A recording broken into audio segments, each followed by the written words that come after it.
مساء الخير عليكم وشكرا على حضوركم. C'est une question très générale,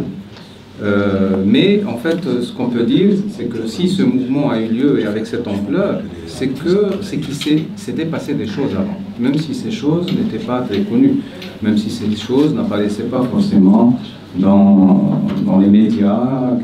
voilà. Donc il faut rappeler que l'Algérie a vécu d'abord une expérience démocratique courte mais intense entre 1988 et 1992,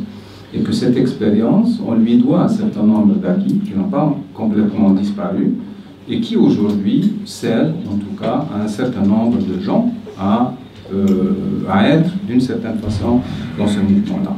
Nous avons eu aussi les années 90 avec le lot de victimes et de destruction, on va dire, de la vie politique, de la vie associative. Mais nous avons eu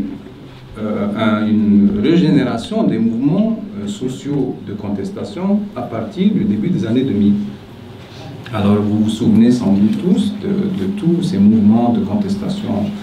de jeunes qui ont eu lieu au début des années 2000, à partir de 2001 et jusqu'à 2003. Donc dans la presse, c'est un peu réduit à une contestation en Kabylie, mais en réalité ce sont des contestations qui ont eu lieu un peu partout dans le pays.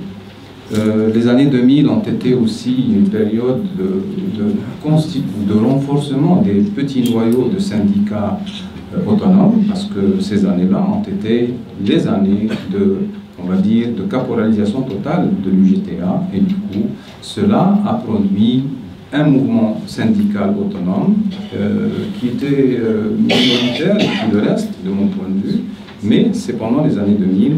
que ces mouvements-là ont commencé à se renforcer par rapport aux années 1990, et nous avons eu aussi alors que la vie politique se délitait, alors que les partis traditionnels avaient de moins en moins d'adhérents et de moins en moins d'audience, nous avons vu se former de nouveaux collectifs associatifs qui ne sont pas forcément coordonnés, qui n'ont pas encore une force en tant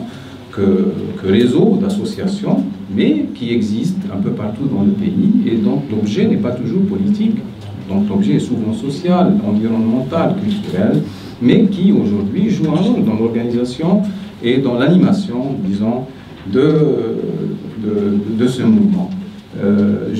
J'essaie de ne pas être long, juste pour pouvoir discuter le plus longtemps possible avec la salle, mais juste pour finir sur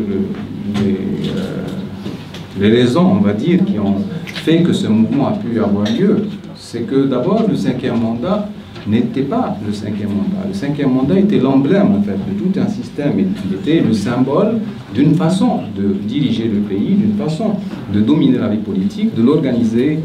disons, à son avantage, à l'avantage du régime. Donc il ne s'agissait pas de rejeter seulement le 5e mandat, il s'agissait de rejeter ce qui a pu produire ce 5e mandat, donc tout ce système de caporalisation des partis, de corruption généralisée, et d'accaparement en fait des ressources publiques et de distribution de ces ressources en fonction de l'adhésion et de l'allégeance. Donc le refus du 5e mandat exprimait un refus plus général